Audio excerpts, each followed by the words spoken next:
Pertemuan Trump dan putra mahkota Arab Saudi bahas jet tempur. Trailer Moana dibintangi Catherine Lagaya dan Dwayne Johnson. Uzbekistan jejak Islam di jantung Asia Tengah.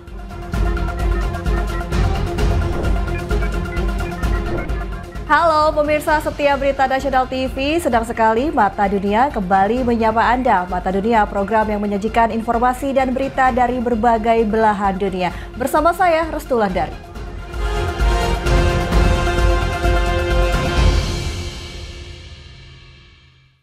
Ya pemirsa, Presiden Donald Trump bertemu putra mahkota Saudi, Pangeran Muhammad bin Salman Al Saud. Kunjungan ini menyangkut transaksi jet tempur F-35 dan kesepakatan bisnis lain. Saat ini Israel satu-satunya negara yang memiliki jet tempur F-35 di Timur Tengah.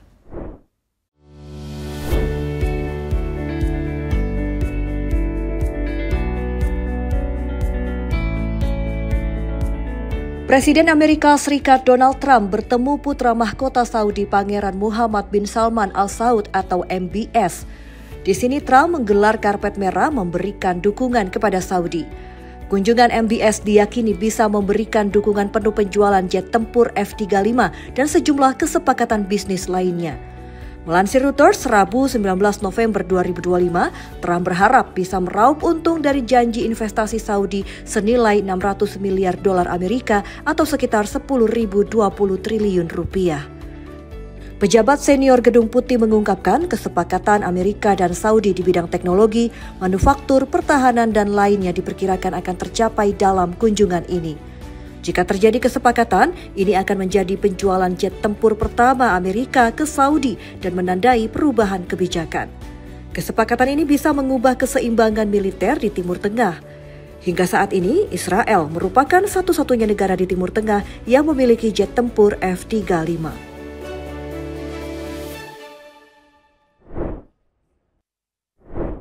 Ya, pemirsa, ledakan dan kebakaran terjadi di pipa gas di wilayah Omsk, Rusia. Penyebab kebakaran menimbulkan teka-teki. Pihak Rusia dan Ukraina saling tuding pemicu kebakaran.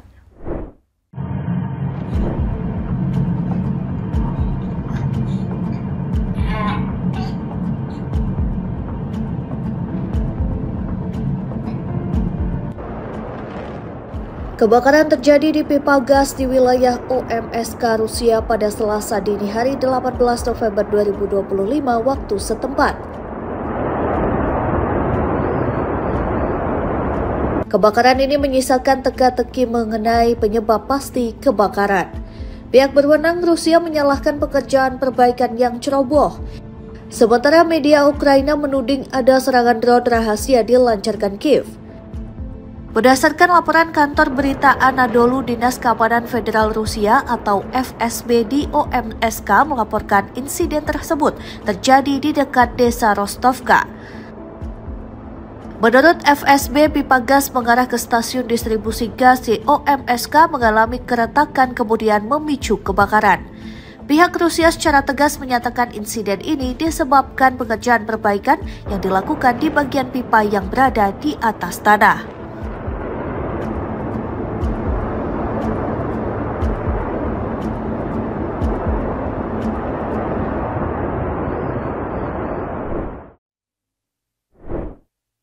Sejumlah wilayah di Malaysia termasuk Kuala Lumpur dilanda banjir usai hujan lebat disertai badan petir dan angin kencang. Akibatnya aktivitas warga terganggu.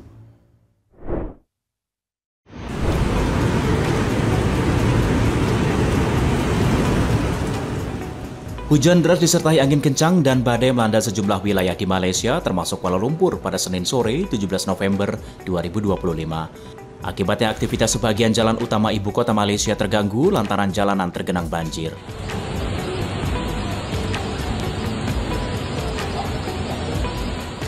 Departemen Meteorologi Malaysia mengeluarkan peringatan potensi badai petir lanjutan. Warga dihimbau waspada menghindari area rawan banjir dan mengikuti informasi terbaru dari otoritas setempat. Pemerintah daerah menyiapkan langkah antisipasi meminimalkan dampak jika curah hujan tinggi kembali terjadi. Ya, masih soal banjir pemirsa, kali ini hujan deras melanda tenda pengungsi di jalur Gaza. Kondisi ini memperparah penderitaan dialami 1,5 juta warga Palestina di Gaza yang terpaksa mengungsi sejak perang Hamas dan Israel 2 tahun lalu.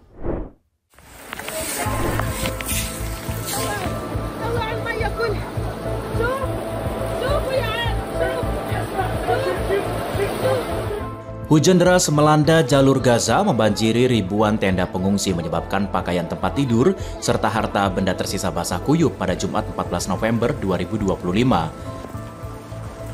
Kondisi ini memperparah penderitaan yang dialami sekitar 1,5 juta warga Palestina di Gaza terpaksa mengungsi sejak perang Hamas Israel pada 7 Oktober 2025. Data kantor media pemerintah Gaza dilansir TRT World menerangkan 93% seluruh tenda pengungsian tidak lagi layak untuk berlindung karena cuaca dan kerusakan pemboman Israel. Serangan militer Israel menghancurkan 92% bangunan tempat tinggal di Gaza dan memaksa sebagian besar warga mengungsi ke tenda-tenda yang tidak memberikan perlindungan selama musim panas maupun musim dingin. Kantor PBB melalui koordinasi urusan kemanusiaan menerangkan mitra bertugas menyediakan dukungan tempat tinggal, mengerahkan tim tanggap cepat.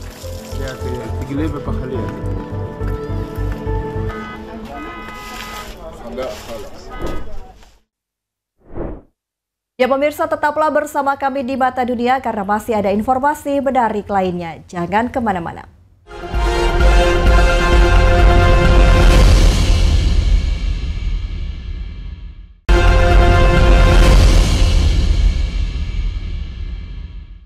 Terima kasih Anda masih bersama kami di Mata Dunia. Kali ini kabar yang tentunya menjadi kabar baik bagi Anda pecinta film. Trailer film live action Moana akhirnya dirilis publik, menampilkan aktris pendatang baru Catherine Lagaya sebagai Moana dan Dwayne Johnson kembali memerankan Maui. Kisahnya, Moana berpetualang keluar dari terumbu karang Motunui menjelajahi lautan.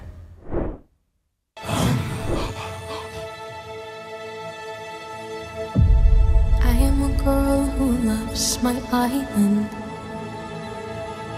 and the girl who loves the sea. Industri hiburan Amerika Disney merilis poster dan trailer perdana film live action Moana Senin 17 November 2025.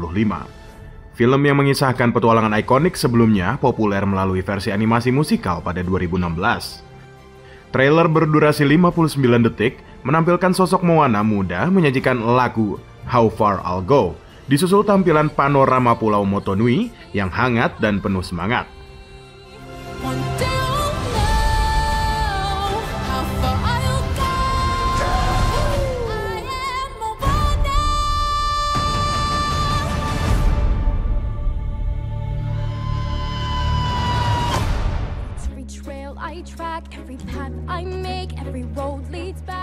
Video ditutup dengan Moana melantunkan lirik berteriak I am Moana. Rencananya, film besutan Thomas Kail dijadwalkan tayang di bioskop Amerika Serikat pada 10 Juli 2026. Jadwal mengalami perubahan, sebelumnya pada Juni 2025. Film yang dibintangi Catherine Lagaya dan Dwayne Johnson mengisahkan Moana, putri kepala suku Motunui, memiliki ketertarikan kuat terhadap laut. Namun sang ayah melarangnya menjelajahi lautan. Panggilan samudra mendorong Moana berpetualang dan memutuskan melaut demi menyelamatkan pulau dilanda bencana usai jantung Dewi Teviti dicuri. Dalam perjalanan, Moana bertemu Maui, seorang dewa setengah manusia, membantunya menemukan jati diri serta menghadapi monster laut dan tantangan alam berbahaya. Bersama Maui, Moana belajar menjadi pelaut dan menemukan keberanian sejatinya.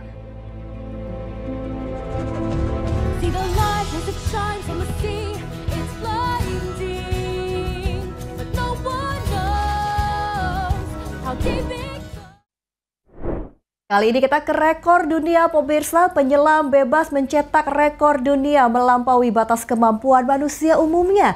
Vitomir Maricic asal Kroasia berhasil menahan napas selama 29 menit 3 detik di dasar kolam sedalam 3 meter. Seorang freediver atau penyelam bebas asal Kroasia, Vitomir Maricic ini bikin heboh dunia lantaran berhasil menahan napas di bawah air hampir setengah jam. Aksinya mencetak rekor dunia melampaui batas kemampuan manusia pada umumnya.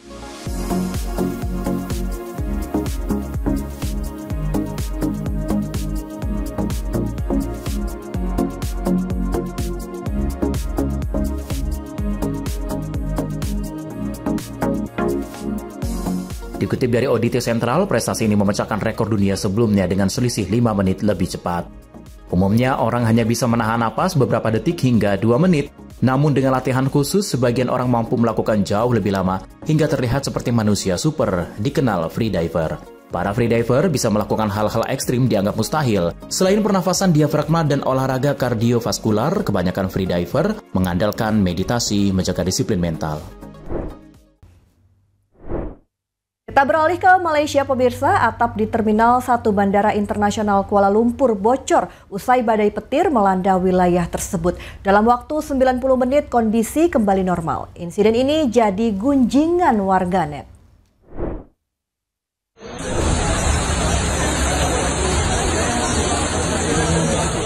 Atap Terminal 1 Bandara Internasional Kuala Lumpur bocor usai badai petir melanda wilayah tersebut pada Jumat 14 November 2025. Dilansir dari The Straits Times, berdasar pengakuan pengelola bandara, atap bocor terjadi di dekat counter check-in Qatar Airways pada Jumat sore waktu setempat.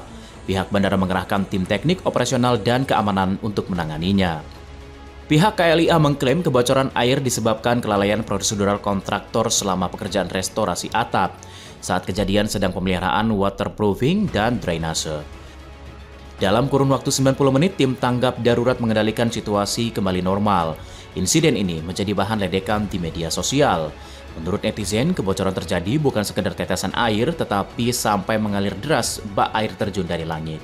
Hal ini membuat netizen membandingkan dengan atraksi jewel di Bandara Changi, Singapura.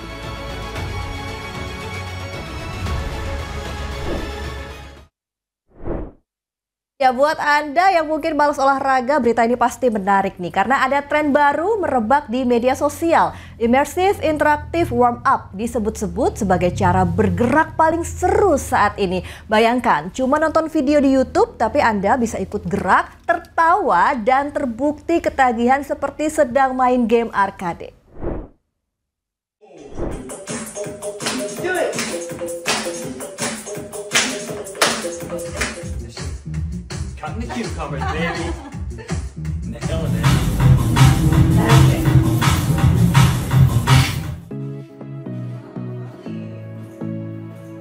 Di saat olahraga biasa mulai terasa membosankan, hadir tren baru yang jauh lebih seru.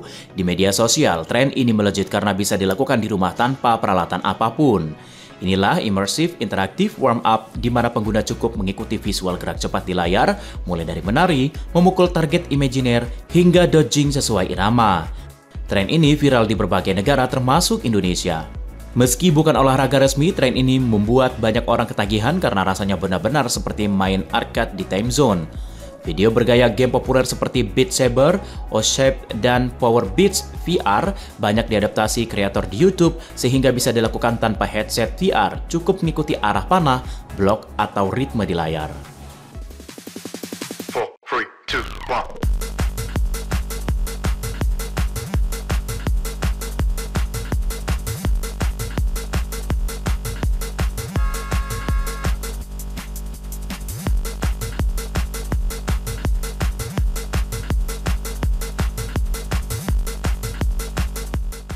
Tak hanya seru dan tidak repot, ini juga jadi aktivitas kebersamaan yang membuat rumah makin hidup. Bisa dilakukan sendiri, bersama teman atau keluarga, dan seringkali berujung tertawa bersama sampai ikut ketagihan. Jadi pemirsa, apakah tertarik mencoba Immersive Interactive Warm-Up ini?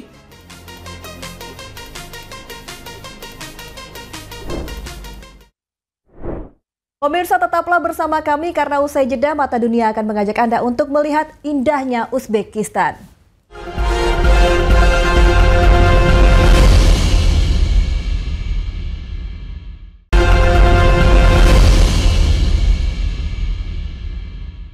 Anda kembali bersama kami di Mata Dunia. Pemirsa, kali ini kami ingin mengajak Anda untuk melihat ke Uzbekistan. Yap, Uzbekistan, sebuah negara di jantung Asia Tengah, bukan hanya dikenal karena luas bentang alam serta jalur sutra yang legendaris, tetapi juga sebagai rumah bagi pusat-pusat peradaban Islam terbesar di dunia. Lalu bagaimana sejarah Islam di Uzbekistan? Berikut tayangannya untuk Anda.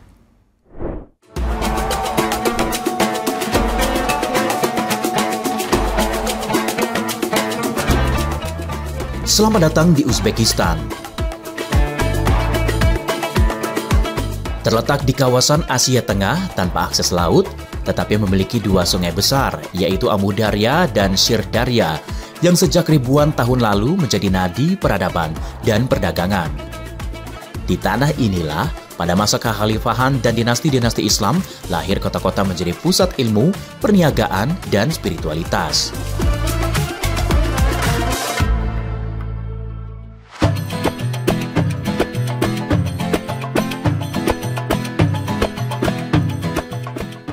Samarkand. Kota tua berusia lebih dari 2.700 tahun ini adalah salah satu pusat Islam paling berpengaruh sejak masa dinasti Timurid. Kompleks Registan dihiasi mozaik biru kehijauan menjadi simbol kejayaan pendidikan Islam. Madrasah Ulughbek, Serdor, dan Tilyakori tidak hanya berfungsi sebagai pusat pembelajaran agama, tetapi juga tempat berkembangnya ilmu astronomi, matematika, dan filsafat. Samarkand kini diakui UNESCO sebagai Crossroads of Cultures, sebuah persimpangan dunia mempertemukan peradaban Timur dan Barat.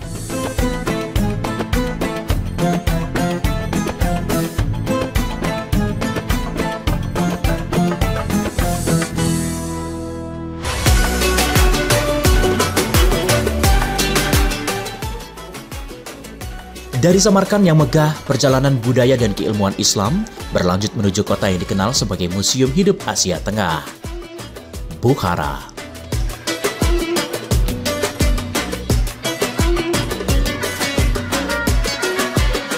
Sejak lama dijuluki sebagai ibu kota spiritual Islam di kawasan Transoxiana.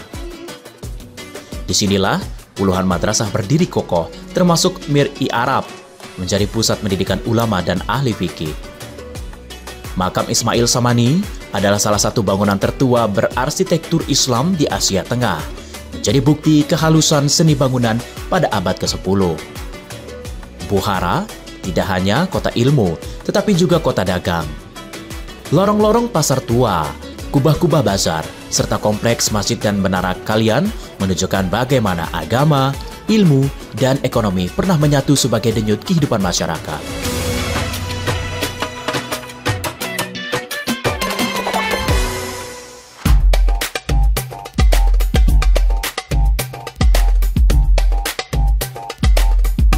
Jika Bukhara adalah kota ilmu, maka kota berikutnya adalah benteng sejarah seperti membekukan waktu.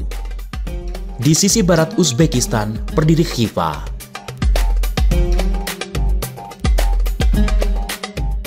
Kota memiliki kawasan tua bernama Ichan Kala, seluruhnya dikelilingi tembok tanah liat raksasa. Di dalamnya terdapat masjid, madrasah, menara, dan istana yang terawat, menjadikan Khiva seperti panggung sejarah yang masih hidup hingga sekarang.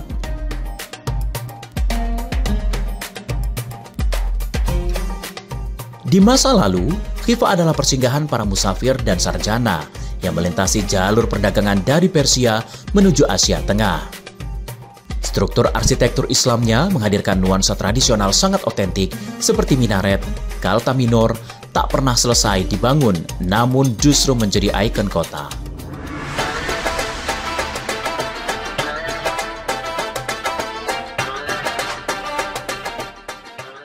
Samarkand, Bukhara, dan Khiva adalah tiga kota dengan karakter berbeda, bersatu membentuk identitas Uzbekistan sebagai pusat peradaban Islam yang penting di dunia. Saat ini, pemerintah Uzbekistan menjaga dan promosikan warisan Islam ini melalui restorasi, pelestarian budaya, dan pengembangan pusat kajian peradaban Islam modern. Tiga kota ini bukan sekedar destinasi wisata, Mereka adalah lembaran sejarah yang mengingatkan kita bagaimana Islam berkembang sebagai agama, ilmu, dan peradaban di Asia Tengah.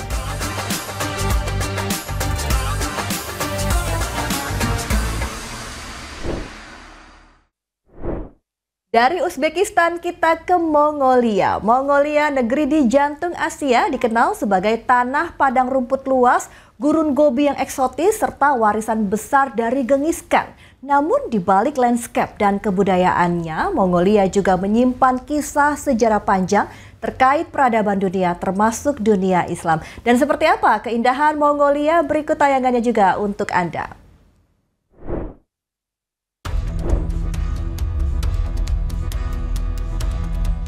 Selamat datang di Mongolia.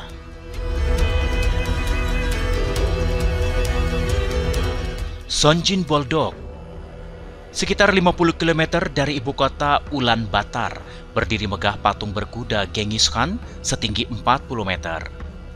Monumen ini bukan hanya simbol kebanggaan bangsa Mongolia, tetapi juga pengingat akan kejayaan Kekaisaran Mongol pada abad ke-13 ketika pengaruhnya membentang dari Asia hingga ke Eropa. Dalam catatan sejarah, ekspansi Mongol sempat menaklukkan kota-kota Islam besar seperti Bukhara, Samarkand, hingga Baghdad. Meski Mongolia tidak pernah menjadi pusat Islam, namun patung ini seakan merefleksikan jejak interaksi besar antara Mongol dan dunia Islam di masa lalu.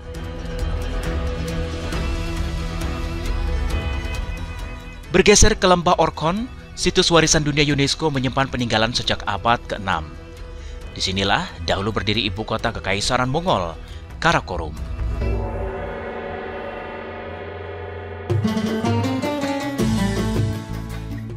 Kota ini pada masanya sangat kosmopolitan.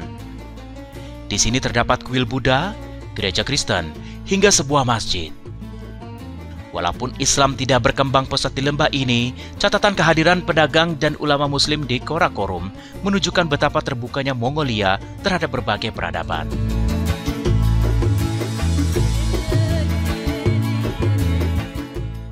Tak jauh dari sana, di Provinsi Selenge, berdiri megah Amar Bayas Galan Monastery, biara Buddhis yang dibangun pada abad ke-18.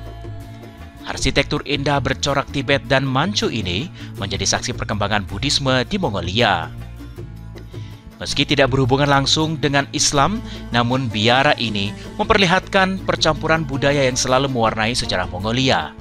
Sama seperti pertemuannya dengan dunia Islam melalui jalur perdagangan dan penaklukan. Mongolia identik dengan padang rumput, kuda, dan Buddhisme Tibet. Namun sejarah mencatat, jejak Islam juga pernah hadir melalui interaksi dengan Kekaisaran Mongol, menguasai Asia Tengah hingga Timur Tengah. Dari patung Genghis Khan, Lembah Orkhon, hingga Amar Bayas Galan Monastery, Mongolia hari ini tetap menjadi cermin betapa luas jangkauan sejarah bangsa pengendara kuda ini. Sebuah warisan yang terus hidup menyatukan Timur dan Barat dalam lintasan sejarah dunia.